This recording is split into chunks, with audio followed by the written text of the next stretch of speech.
Alright, welcome back to the shed. This is a 2014 FZ1, and for anyone who owns an FZ1, you'll know that that is not the standard shock. So that shock comes from a 2015 R1, so it has that piggyback reservoir. It's also got a bit more adjustment to it. It's height adjustable, we'll talk about that in a minute, but what I've done here is you'll notice that the regulator is no longer mounted on the bottom side of that tray, but where you can see that bolt poking through, just there, that bolt is now bolting down the regulator on the top. And so it's just a nut and bolt arrangement to bolt the regulator down. I do have another bolt, you can see past the horn, can't really see it. Oh, there it is, yep, I've got another bolt that bolts that regulator down right down in there. It's not going to focus. So just to run through quickly what I did here to get that shock in. The bushes that come with that shock are 1mm too thick. So if you're very careful with a file, you can take 1mm off the bushes, and then the top of the shock mounts straight into the top mount, just like the stock shock does. No need for any adapters or whatever. The brake reservoir I've got, this is just a stainless steel link bracket that bolts in behind this bolt here, swings out and provides that mount. I had to take the mount off for this, I think, from memory, which normally comes off the regulator tray. So take that mount off, just put a little bracket in here, mount your brake reservoir there. The regulator sitting under here hasn't been a problem. I live in Australia, it gets pretty hot here. It's been about 20,000 K since I did this mod. I've got the bike, I'm pulling the bike apart now. I'm doing the 40,000 K service, which is valve clearances and whatnot. But, you know, this is how I've been running this shock. One of the good things about the standard R1 shock is that it is height adjustable. So let me see, can we see down in here? Yep. So that yoke that the bottom of the shock mounts to, the bottom of the shock, you undo that lock nut and then spin out that yoke. So what I did was just lay the two shocks, the standard one and the R1 shock side by side, and then just adjusted that until the R1 shock was the same length as the FZ1 shock, and then it went straight in, no problem at all. That's a 120 Newton spring.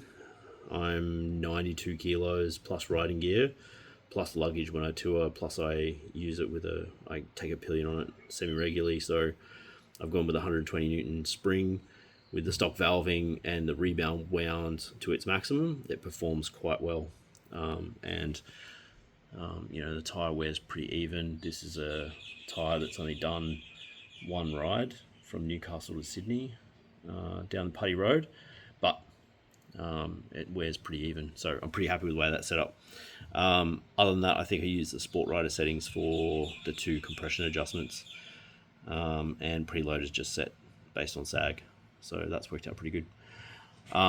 Just have a look around the other side.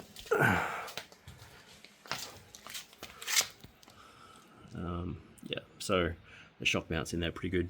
You might think that there's not a lot of clearance between, let me see if we can get in there, the shock reservoir and the battery tray, but like I said, this bike has had a pillion, luggage, I've ridden it pretty hard, and that piggyback has not contacted that regulator tray at all, so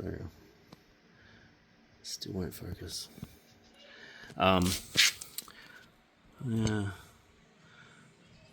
is that a better angle? Maybe, I don't know. Anyway, in the video, I'm looking at my screen here and it looks like it's a lot closer than it really is, but I can assure you that doesn't contact. You can see there again the bolt that is poking through that the regulator is attached to. And so it's worked out pretty good.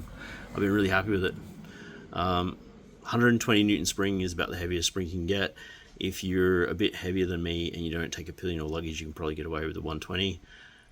If you're my weight and don't take a pillion or travel a lot with a lot of luggage, then you can probably go a little bit lighter on the spring, but a 120 is the biggest spring that you'll be able to get on that shock. And other than that, stock top mount, stock bottom mount, and you quite literally have to shave just a little bit out of the bushings that go either side. And so that's the bushing that goes just there and just there. Next thing I got on is just going to balance the throttle bodies after I put the airbox back on. I've done new hoses, valve clearances, all new oil seals through it. The bike's now 10 years old, so I've been going through a whole bunch of genuine Yamaha O-rings, etc. Yeah, so there's been a bit going on. Anyway, that's it. That's a quick 5-minute rundown on the layout for that shock. Oh yeah, Totoro chain oiler. I'm having some troubles configuring it this time. That's about the third time I think I've run a Totoro chain oiler. This will be the third bike I've put one on. And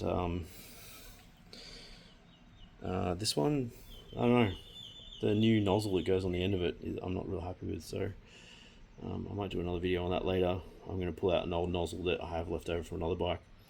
But yeah, anyway, some of this is all a bit loose. Don't worry about that. That's all getting tidied up once I put the fluids back in the bottle, because the radiator's been drained, so I'm about to get new fluids, new oil, and then we're off to Tassie next week, so got to get back to work.